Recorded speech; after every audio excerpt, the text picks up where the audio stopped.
Again to Titan Talks. It's Thursday afternoon, June 25th, 2020. I think this is Titan Talks number 5, I think, maybe number 6.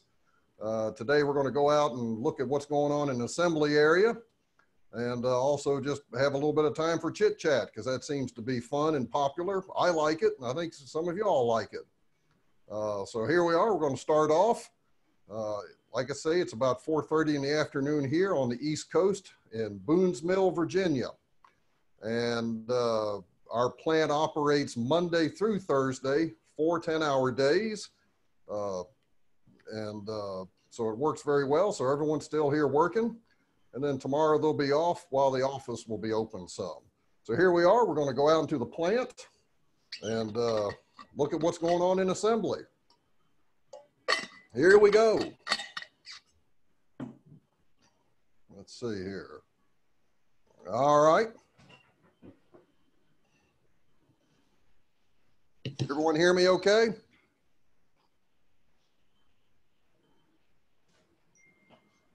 Oh, I don't know that I'm hearing them now. Someone say something. I can hear you fine. All right. Thank you, Dwight. All right. You're fine. Thank you, Doreen. All right, we're okay. Yep. Sorry about this. No one to get sick yet. All right, we're getting ready to go out. All right. Here we go into the Titan Trains plant. Normal operations going on today. And here we are looking towards assembly. And we'll just show you a little bit about what we have going on and some of how we do some things. First of all, here's sort of an overview of the assembly area. In front of me is the Chesapeake, Ohio GP9 from the Chesapeake, Ohio Historical Society, which is here for a rebuild. It's been in operation, I think, for about 11 years, and it's time to have a little attention. And then also, we're storing our Conrail 6427 for a good customer, Ken Johnstone, and he'll be ready to receive it in the near future. I think he's getting anxious, but it's safely sitting here until he's ready. And then the Mill Creek Central -9, it's here for a rebuild. It's probably about 12 or 13 or more years old, and it's time for its rebuild. These rebuild locomotives have had a lot of operation. So it's okay that it's time, but they're holding up well. All right, the little Titan Junior that we recently took in on trade that just sold. So it'll be going out the door. Here's a locomotive chassis under construction. And you can see a little bit of it. As we turn around here, see the other side. We've talked about some of the components on the locomotives. We'll have another more in-depth detailed session on the components sometime. But all of this is giving you an idea of what goes on. Michael and Doreen, here's something you all are interested in seeing. The modern tank cars are getting further under construction. We've had pieces and parts done for a while. Now they're going to be finished out. They'll be finished out, and yours will probably be painted and shipped later next week, Michael. Yay. All right. Yay. Now here's a smooth-sided, one of our smooth-sided baggage cars, which is actually a special made car for a customer in Switzerland. And it's under construction. It'll get a few more pieces added to it and the trucks, then go into paint. But basically it's a power car for a special train he's making. And that's one of the things to look at. Well, another thing we're going to show is some construction of our box cars. Here's James. James is one of our main train car assembly personnel. He's been here for many years. How long have you been here, James? 5.5 years James has been here. So if you've gotten a car in the past 5.5 years, there's a good chance that James was one of the ones or the main one that assembled it. All right, and you can see some of the construction detail here of how we put our cars together. You can see the center sill tube running the length of the car along with the cross members. And this is the typical car construction of most all of our train cars. Then you see all the rivet detail on the side. A lot of those are drive screws. Here we're going to go watch James put in a few. Everyone hold on. All right. You can see the little drive screws. Show them a single little drive screw, James. It's pretty small. Okay, so James puts that in the hole.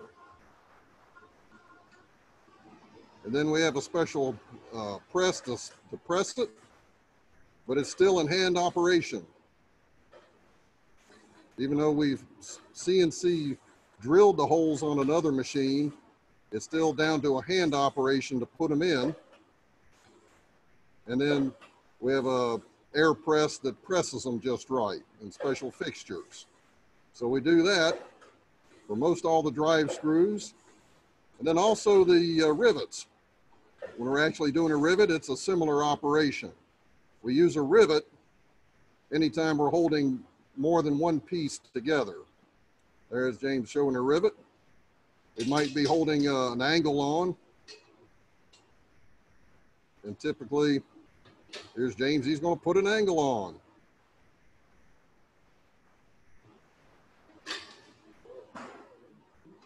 So you have to fool with it a little bit, kind of get things lined up, but then the operation of pressing the rivets the same as putting in the drive screws just about. So James is working on a side for a 40-foot boxcar. This is along with the run of these other 40-foot boxcars. You can see this one's a little more assembled with the floor sheet in. The floor sheet just sits on top of the aluminum structure. It's not part of the frame structure. It's just the floor sheet. So again, we're showing our frame structure with the center sill, the aluminum center sill, and the cross members and the side angles attached to the car sides. The construction technique like this, it makes for an extremely durable and heavy car, heavy duty car that'll hold any kind of weight that you can put in it. Also, it will not rust. It's lighter to ship. And also it still stays on the track well. Even though it's a lighter weight car, you can handle it, re-rail it a little bit easier than a heavy steel car, but they still stay on the track well, even though it's a light car. And you can always add weight if you have a weight problem, need a little extra in the car. You can see that the doors, kind of getting my camera right here, the doors on these can slide open or slide close on our boxcar.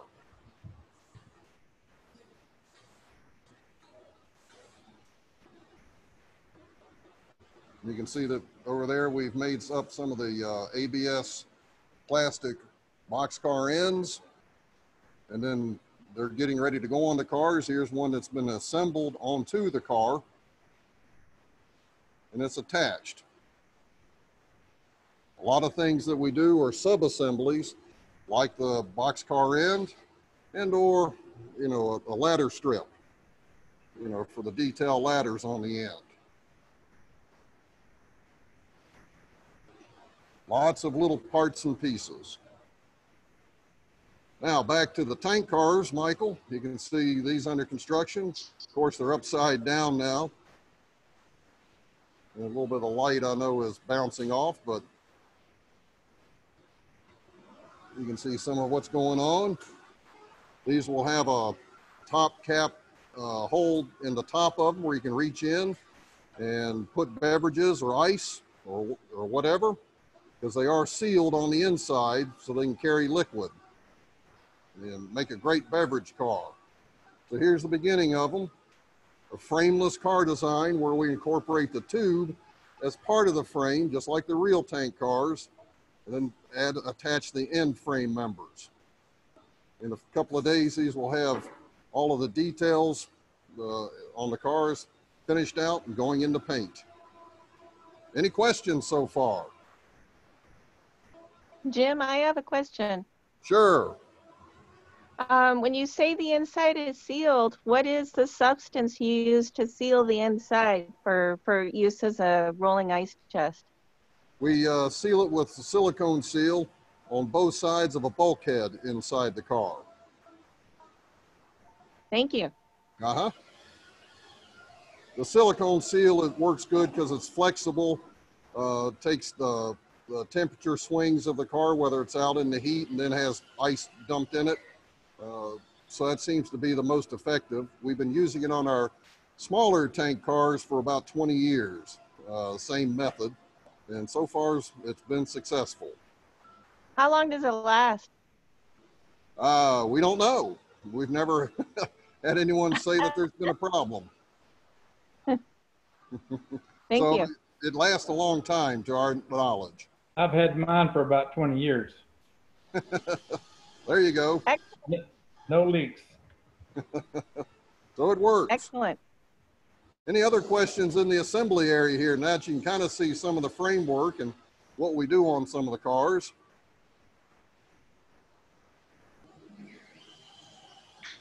And then, like I say, we got some stuff getting ready for rebuild.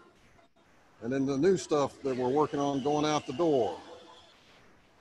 Got to make way for more things going on here. And we'll Hey Jim, what do you typically do for a engine rebuild? Well, it all depends. Generally, depending on how much it's run and its conditions, a lot of times it needs new wheels because the wheels are wore out, whether the flanges are wore down or the tread is wore down, cupped. A lot of times the wheels, it gets new axle sets. On occasion, it gets whole new trucks. It just depends on how the journal boxes and the truck side frames is worn. Usually it's not a problem, but on occasion something needs to be replaced on the trucks, on the truck frames, I mean. Most all of the time, the gas engine and the hydraulic pump are good. It's rare that they ever have a problem. Usually it's some of the other systems that need to be cleaned up and gone over. Sometimes there's a hydraulic parking brake that needs to be replaced or rebuilt. The chains, usually the chains get all new drive chains and new sprockets because we're redoing the axle sets.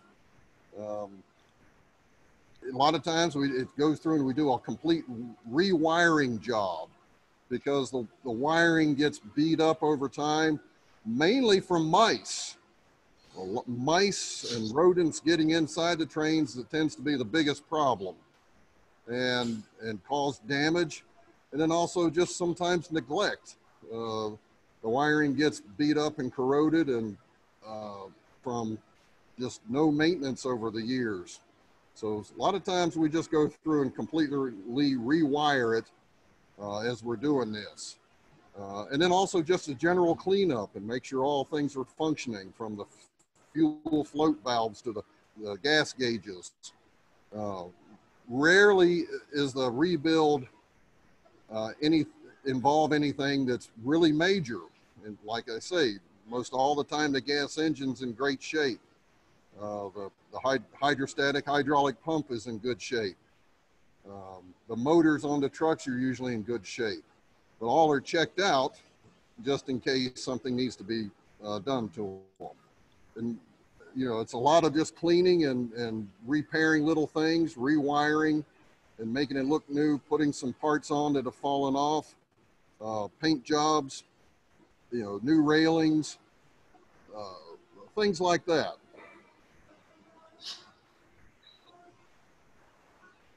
All right, well, we're going to go inside and chat a little bit. How's that sound?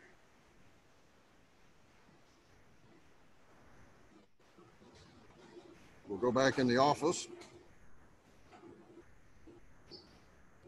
Kind of see some of the parts, things that we do.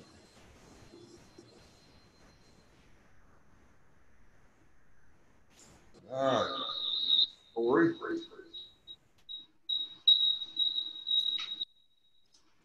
All right, we'll turn that down some. All right, now I'm going to turn my camera around. So everyone hold on. So we can look at me. Instead of Coco. Coco, you're watching Coco.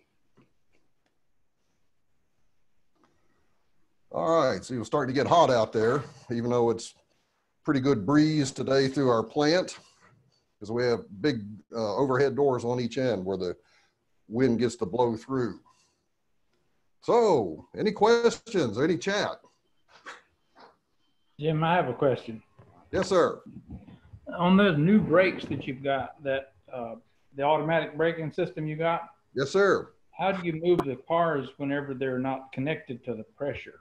There's a switch on the bottom side that's sort of positioned so that you can just run your hand down kind of underneath the car a little bit. And you flip the switch the other way and it'll bleed the reservoir in the train brake line. Oh, so you just release the brakes and then it's back to regular rolling stock. That's correct. Mm-hmm. Okay, it makes sense. Yeah, it's a simple system. You can get more sophisticated and just release the brakes and not the reservoir, but now you're getting into more switches, more complication, more areas for air leaks, and more expense. So we've kept it simple and just have it so you can release the pressure on the reservoir in the brake system and move the car. That's good. Mm-hmm. And those are now available. We have them up online. We've shipped out the first batch of them. They're heading, I don't know if they've gotten everywhere, but they're heading that way. The brake system is a version, or really the same thing that Harry Haas developed, well, many years ago. I guess I saw it first back in it could have been 89 or 1990. And it's been a good system. It's just that back then people weren't really wanting automatic air brakes or to spend the money, but brakes are more popular now. So, you know, we went ahead and came out with it. Next. Yes, I'm using your same brake system that I got back in about 1990. I modified it a little bit though. There you go. Well, imagine that, Dwight. I mean, you're good at tinkering and making things better. Well, I had to get rid of that cam, the rotating cam adjuster. So I went to Lowe's and found those nylon bushing things. I use them for the center hole. So all I do is add a shim on the brake hanger to increase or decrease the length of your arms coming across there, so I don't have to adjust the roller. I just add a shim where the roller rides on. Okay, that sounds good. It's much simpler. We kind of had to make it, or we tried to make it so it could universally fit a lot of things, but what you said, you know, does work well. Yes. It's a very good system. It works great. Thank you. I won't tell you how I came up with thinking about that system. It was one of those bathroom eureka moments, and it came to me. Well, that's the best kind. Yep, it worked. Because it works. It's authentic. All right, anyone else? It's awful quiet out there today. How are things going out there in the world? But Dwight kind of hit the questions I have was on that braking system and stuff. It looks like it's a neat system. I'm going to have to invest into that. Yeah, it is neat. And if you install it right and take the time to install it right and double check for all the leaks and have no leaks and use the thread sealant that we provide, it is generally very successful at not leaking and staying that way. It's very important not to have leaks on that system. Maybe that's something you can do later on a Titan Talks, is have something set up with the braking system and demonstrate all that stuff. It is. That is one of the upcoming topics that we have on our agenda. We're having to get it more, have to sort of get a, wait till I have a car with it on it that's hanging around at the right time. And then we set up to with a kit also to do it. But it is on the agenda as one of the things to do, and show and tell it. Mm-hmm. Sounds good. Thank you. Mm-hmm. One more thing on the brakes, Jim. You know those little caps you put on the ends of the brake hangers? Right. Mm-hmm. I took those off and threaded them. Yeah. Mm-hmm. 1032. Yep, I understand. Mm-hmm. And then I took those spacers that you put on there off and put a spring in there. Okay. Mm-hmm. That holds your brake shoes out, away from the flange. Yeah. Mm-hmm. And it also holds them in place so that they don't touch the wheel. Yeah. Mm-hmm. So when you're traveling down the track, the brake shoes are perfectly in line with the wheel. Mm-hmm. Right, and I understand that, and those are good things to do. So when you put your brakes on, the shoes are straight in line with the wheel. Yeah. Mm-hmm. Also.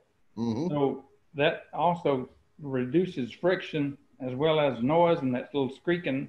And it also the spring moves the shoes outward so that they don't touch the flange.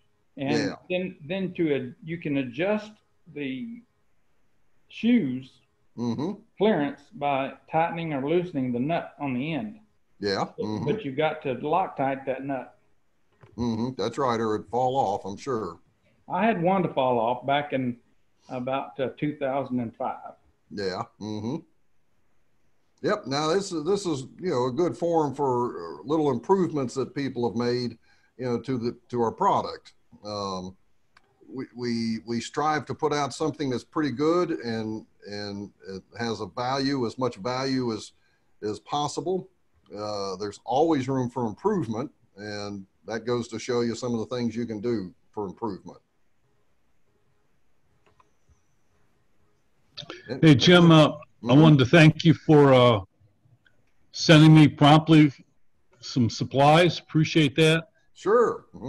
And I'm wondering I haven't been using brakes, but in a couple of operating sessions we did, I could see where there'd be value because I was in some track that wasn't exactly level and I got tired of shoving a stick under the wheel. But yeah. Is there any part of your brake system that I could make into a mechanical system that would just stay on, that wouldn't be hydraulic or air-based? Right, a parking brake for the train cars. And exactly. Right.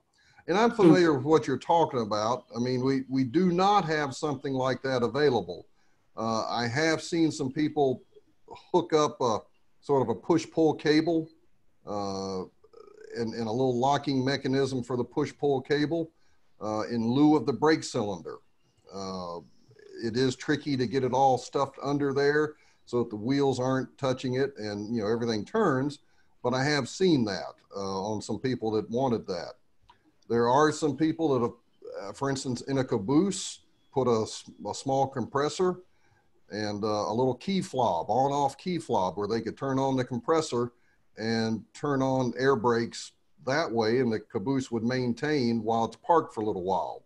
And they've gone to the also trouble to have a little reservoir and a little compressor on-off switch so that once it builds up pressure, it shuts off. And then once it bleeds, if it bleeds down, it'll come back on. And then they have a way to release it when they want to move. And all of that's pretty neat stuff. It gets a little more complicated, a little more expensive, but it's neat stuff that I've seen done out there in the industry. So there are a few ways to do that.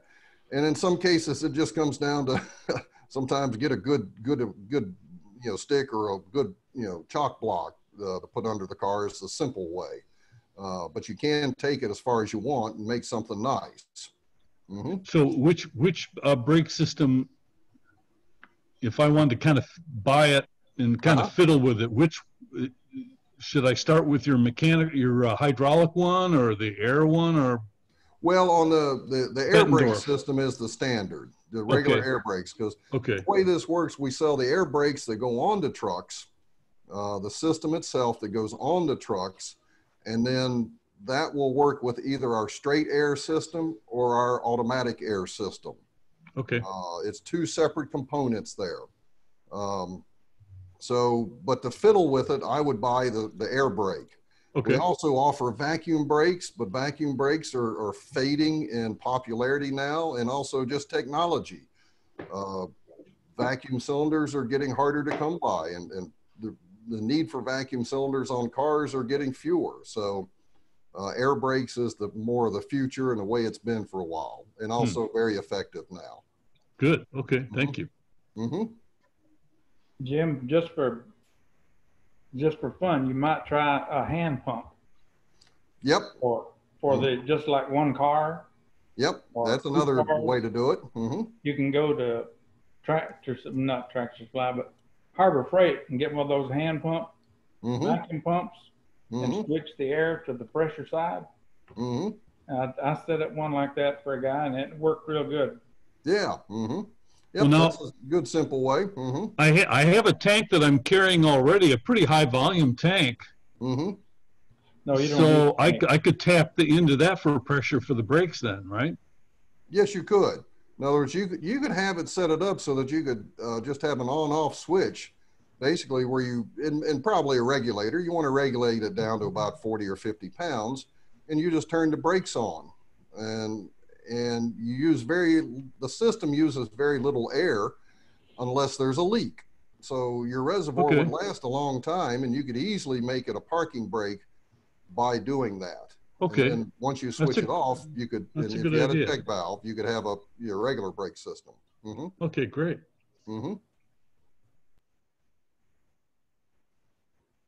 Michael, you have any questions on your tank car? He's at work. He may be helping a customer. I see that. Yeah. Hey, Jim. Yeah, Michael. Yeah, it's looking good under construction. You said about a week or two? Yeah, it'll be going into the paint booth next week. So we're going to be trying to get it out before we go home for 4th of July. We're not going to be here next Thursday. That's our 4th of July day off, since we work 4 10-hour days. So, we'll hopefully get it out by Wednesday, but if it's not Wednesday, it'll be the following week when we come back Monday. So it's pretty close. That'll be good. That way I can possibly get it up to Train Mountain on this next trip. Yeah. When's your next trip? Is that coming up?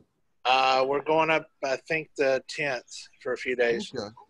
Well, we'll get it to you in time. Fortunately, shipping from here to LA area has been happening in 4 business days or less. Yeah, it seems like. Last one was pretty quick.